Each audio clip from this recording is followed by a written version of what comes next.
So soon as they had penetrated Cisalpine Gaul, they labored to gain there a permanent footing, either by sowing dissension amongst the Gallic peoplets that lived there, or by founding Roman colonies.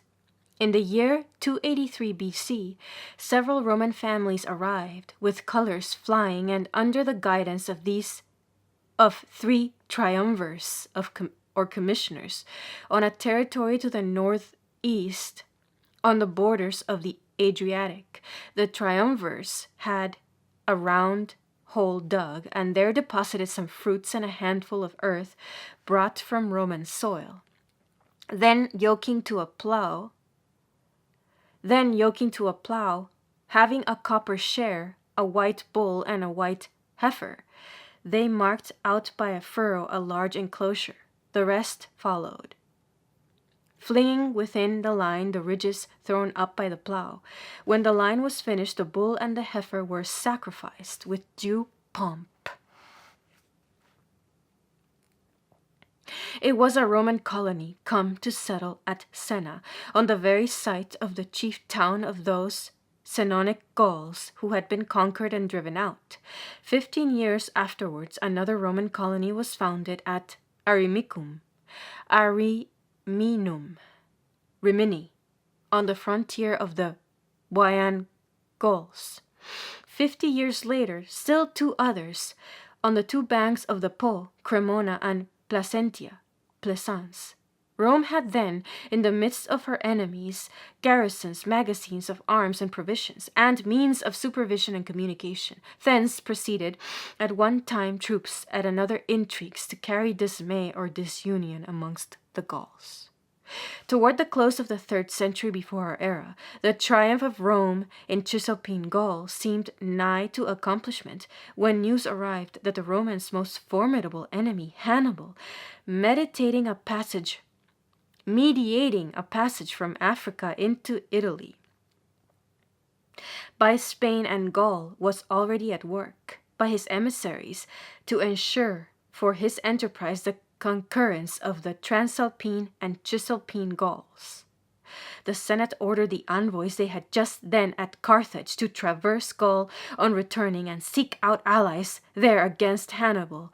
The envoys halted amongst the Gallo-Iberian peoplets who lived at the foot of the eastern Pyrenees. There, in the midst of the warriors assembled in arms, they charged them in the name of the great and powerful Roman people not to suffer the Carthaginians to pass through their territory. Tumultuous laughter arose at a request that appeared so strange. "You wish us," was the answer, "to draw down war upon ourselves, to avert it from Italy, and to give our own fields over to devastation to save yours? We have no cause to complain of the Carthaginians, or to be pleased with the Romans, or to take up arms for the Romans and against the Carthaginians. We, on the contrary, hear that the Roman people drive out from their lands in Italy men of our nation, impose tribute upon them, and make them undergo other indignities." So the envoys of Rome quitted Gaul without allies. Hannibal, on the other hand, did not meet with all the favor and all the enthusiasm he had anticipated. Between the Pyrenees and the Alps, several peoplets united with him, and several showed coldness or even hostility. In his passage of the Alps, the mountain tribes harassed him incessantly. Indeed, in Cisalpine Gaul itself, there was great division and hesitation, for Rome had succeeded in inspiring her partisans with confidence and her enemies with fear. Hannibal was often obliged to resort to force even against the Gauls, whose alliance he courted, and to ravage their lands in order to drive them to take up arms. Nay, at the conclusion of an alliance, and in the very camp of the Carthaginians, the Gauls sometimes hesitated, still, and sometimes rose against Hannibal, accused him of ravaging their country, and refused to obey his orders. However, the delights of victory and of pillage at last brought into full play the Cisalpine Gauls' natural hatred of Rome. After Ticinus and Trebia, Hannibal had no more zealous and devoted troops. At the Battle of Lake Trasimene, he lost 1,500 men, nearly all Gauls, and that of Cannae he had 30,000 of them, forming 2/3 of his army. And at the moment of action, they cast away their tunics and checkered cloaks similar to the plaids of the Gaels or Scottish Highlanders, and fought naked from belt upwards, according to their custom when they meant to conquer or die. Of 5,500 men that the victory of Cannae cost Hannibal, 4,000 were Gauls. All Cisalpine Gaul was moved. Enthusiasm was at its height. New bands hurried off to recruit the army of the Carthaginian, who, by dint of patience and genius, brought Rome within an ace of destruction. With the assistance almost entirely of the barbarians he had come to seek at her gates, and whom he had at first found so cowed and so vacillating. When the day of reverses came and Rome had recovered her ascendancy, the Gauls were faithful to Hannibal, and when at length he was forced to return to Africa, the Gallic bands, whether from despair or attachment, followed him thither. In the year 200 BC, at the famous Battle of Zama, which decided matters between Rome and Carthage, they again formed 1/3 of the Carthaginian army and showed that they were, in the words of Livy, inflamed by that innate hatred towards the Romans which is peculiar to their race. This was the third period of the struggle between the Gauls and the Romans in Italy. Rome, well advised by this terrible war of the danger with which she was ever menaced by the Cisalpine Gauls, formed the resolution of no longer restraining them, but of subduing them and conquering their territory. She spent 30 years, from 200 to 170 BC, in the execution of this design, proceeding by means of war, of founding Roman colonies, and of sowing dissension amongst the Gallic peoplets. In vain did the two principal, the Boians and the Insubrians, endeavor to rouse and rally all the rest. Some hesitated, some absolutely refused, and remained neutral. The resistance was obstinate. The Gauls, driven from their fields and their towns, established themselves, as their ancestors had done, in the forests, whence they emerged only to fall furiously upon the Romans. And then, if the engagement were indecisive, if any legions wavered, the Roman centurions hurled their colors into the midst of the enemy, and the legionaries dashed on at all risks to recover them. At Parma and Bologna, in the towns taken from the Gauls, Roman colonies came at once and planted themselves. Day by day did Rome advance. At length, in the year 190 BC, the wrecks of the 112 tribes which had formed the nation of the Boians, unable any longer to resist and unwilling to submit, rose as one man and departed from Italy. The Senate, with its usual wisdom, multiplied the number of Roman colonies in the conquered territory, treated with moderation the tribes that submitted, and gave to Cisalpine Gaul the name of the Cisalpine or Hither Gallic province, which was afterwards changed for that of Gallia Togata, or Roman Gaul. Then, declaring that nature herself had placed the Alps between Gaul and Italy as an insurmountable barrier, the Senate pronounced a curse on whosoever should attempt to cross it. It was Rome herself that soon crossed that barrier of the Alps, which she had pronounced fixed by nature and insurmountable. Scarcely was she mistress of Cisalpine Gaul when she entered upon a quarrel with the tribes which occupied the mountain passes, with an unsettled frontier, and between neighbors of whom one is ambitious and the other barbarian. Pretexts and even causes are never wanting. It is likely that the Gaelic mountaineers were not careful to abstain, they and their flocks, from descending upon the territory that had become Roman. The Romans in turn penetrated into the hamlets, carried off flocks and people, and sold them in the public markets at Cremona and Placentia, and in all their colonies.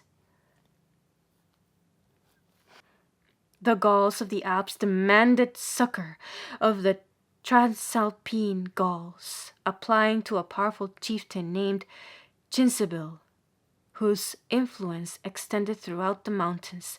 But the terror of the Roman name had reached across. Cincibil sent to Rome a deputation, with his brother at their head, to set forth the grievances of the mountaineers, and especially to complain of the consul Cassius, who had carried off and sold several thousands of Gauls. Without making any concession, the Senate was gracious. Cassius was away. He must be waited for. Meanwhile, the Gauls were well treated. Cincibil and his brother received as presents two golden collars, 5 silver vases, 2 horses fully caparisoned, and Roman dresses for all their suite. Still, nothing was done.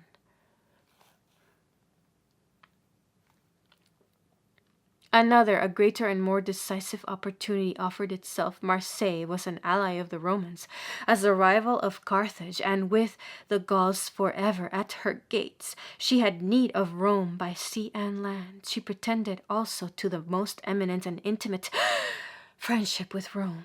Her founder, the Phocian Euxenes, had gone to Rome, it was said, and concluded a treaty with Tarquinius Priscus.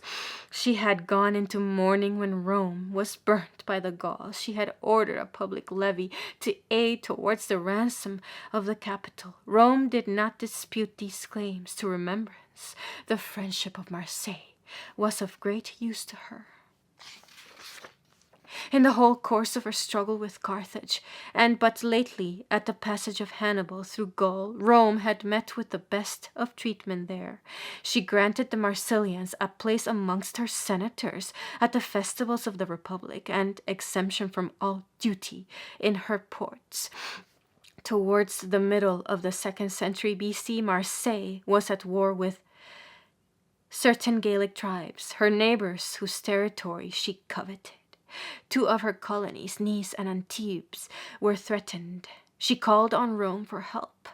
A Roman deputation went to decide the quarrel, but the Gauls refused to obey its summons and treated it with insolence. The deputation returned with an army, succeeded in beating the refractory tribes, and gave their land to the Massilians.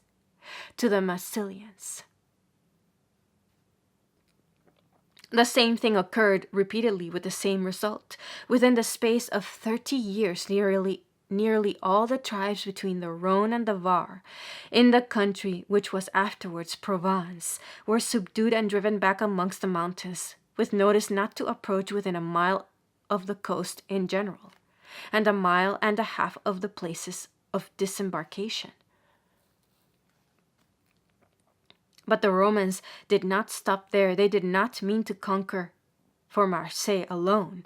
In the year 123 BC, at some leagues to the north of the Greek city, near a little river, then called the Coenus and nowadays the Arc, the consul C. Sextius Calvinus had noticed, during his campaign, an abundance of thermal springs, agreeably situated amidst wood-covered hills. There he constructed an enclosure, aqueducts, baths, houses, a town, in fact, which he called after himself, Aqua Sextia, the modern the first Roman establishment in Transalpine Gaul. As in the case of Cisalpine Gaul, the Roman colonies came with Roman colonies came Roman intrigue, and dissensions got up and fomented amongst the Gauls.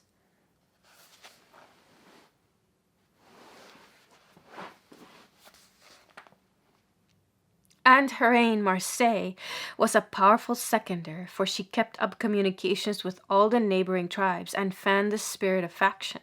After his victories, the consul C. Sextius, seated at his tribunal, was selling his prisoners by auction, when one of them came up to him and said, "I have always liked and served the Romans, and for that reason I have often incurred outrage and danger at the hands of my countrymen." The consul had him set free, him and his family, and even gave him leave to point out amongst the captives any for whom he would like to procure the same kindness. At his request 900 were released. The man's name was Crato, a Greek name, which points to a connection with Marseille or one of her colonies. The Gauls, moreover, ran of themselves into the Roman trap.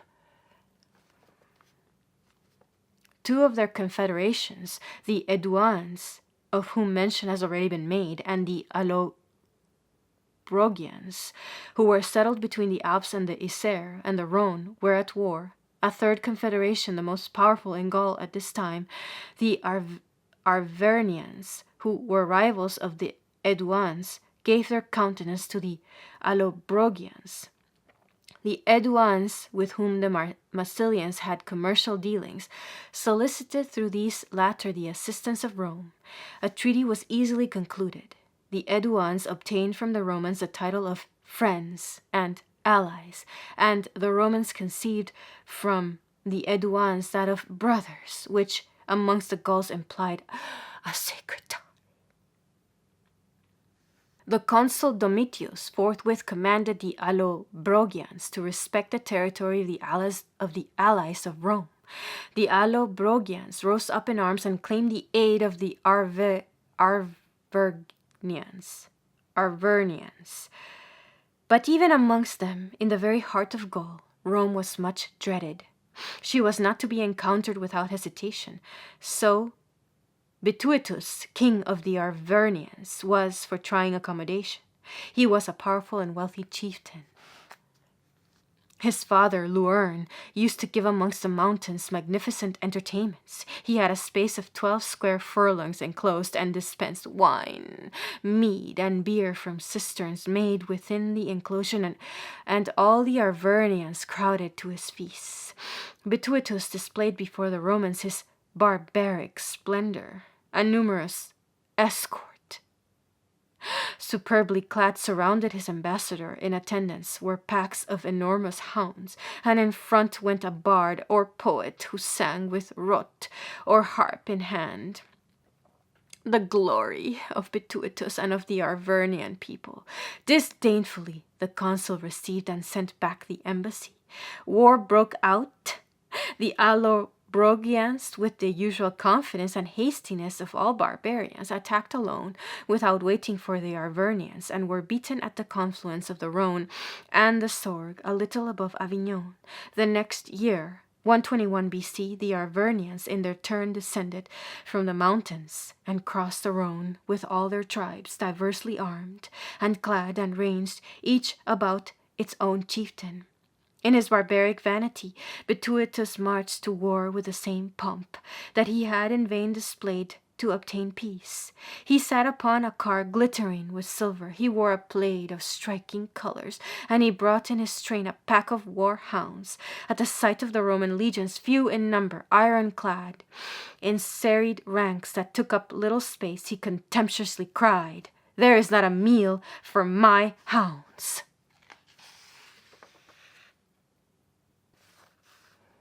The Arvernians were beaten, as the Allobrogians had been. The hounds of Bituitus were of little use to him against the elephants which the Romans had borrowed from Asiatic usage, and which spread consternation amongst the Gauls. The Roman historians say that the Arvernian army was 200,000 strong, and that 120,000 were slain. But the figures are absurd, like most of those found in ancient chronicles. We know nowadays, thanks to modern civilization, which shows everything in broad daylight and measures everything with proper caution, that only the most populous and powerful nations, and that at great expenditure of trouble and time, can succeed in moving armies of 200,000 men, and that no battle, however murderous it may be, ever cost 120,000 lives. Rome treated the Arvernians with consideration, but the Allobrogians lost their existence as a nation. The Senate declared them subject to the Roman people, and all the country comprised between the Alps, the Rhone, from its entry into the Lake of Geneva to its mouth, and the Mediterranean, was made a Roman consular province, which means that every year a consul must march thither with his army. In the 3 following years, indeed, the consuls extended the boundaries of the new province on the right bank of the Rhone to the frontier of the Pyrenees southward. In the year 115 BC, a colony of Roman citizens was conducted to Narbonne, a town even then of importance, in spite of the objections made by certain senators who were unwilling, say the historians. So, to expose Roman citizens to the waves of barbarism.